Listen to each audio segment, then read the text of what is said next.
नमस्कार, मैं पूजा और आप देख रहे हैं लोकतंत्र मिरर। संघ के सफर में आगे बढ़ते हुए आज हम बात करेंगे रामभाऊ मार्गी के बारे में। रामभाऊ मार्गी का जन्म 9 जुलाई 1921 को पुणे जिले के कड़ूस में काशीनाथ पंत और सरस्वती बाई के घर हुआ था। उन्होंने सरस्वती मंदिर स्कूल से दाखिला लिया और पुणे से ही मैट्रिक परीक्षा पास की। रामभाऊ अपनी विद्यार्थी अवस्था में ही राष्ट्रीय स्वयंसेवक संघ के संपर्क में आए।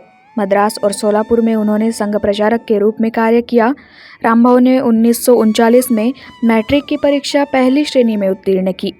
उन्होंने LLB और MA की डिग्री हासिल की और साथ ही बार काउंसिल की परीक्षा भी पास की। वे 1950 से 1954 में RSS के क्षेत्रीय सचिव थे। RSS की छात्र शाखा अखिल भारतीय विद्यार्थी परिषद को चलाने में भी शामिल थे। संघ के आग्रह पर वह प्रचारक के रूप में केरल गए। उन्हें दक्षिण भारत, विशेष रूप से कोयम्बटूर क्षेत्र में भी भेजा गया।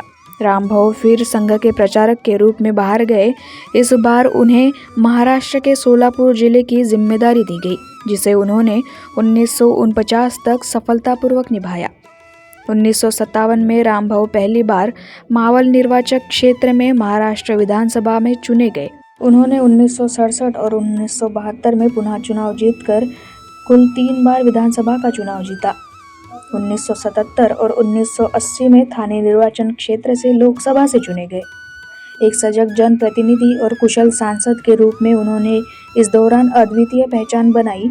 जब रामभाऊ विधानसभा के सदस्य थे तब महाराष्ट्र विधानमंडल में विपक्ष कमजोर था और जनसंघ की स्थिति बहुत खराब थी, लेकिन इस परिस्थिति में भी उन्होंने सभी प्रकार की सदस्यीय और वैधानिक आयुधों का उपयोग करके सत्ताधारियों को कड़ी चुनौती दी। महाराष्ट्र में जनसंघ से चुने जाने वाले पहले विधायक थे। वे भारतीय जनता पार्टी के महाराष्ट्र के पहले प्रदेश अध्यक्ष भी थे। एक साल में 1,500 से अधिक प्रश्न पूछने का रिकॉर्ड भी रामभाऊ के नाम है। विधायक के रूप में लगभग 15 वर्ष और सांसद के रूप में 5 वर्ष तक रामभाऊ ने जिन मूल्यों का संरक्षण किया, उनकी तुलना नहीं की जा सकती। हम सभी के लिए रामभाऊ मार्गी का जीवन एक प्रेरणा का स्रोत है। उन्होंने अपने जीवन में जो भी कार्य किया वह हमेशा समाज के उत्थान के लिए था। उनकी राजनीति का उद्देश्य समाज के हर वर्ग का विकास करना था।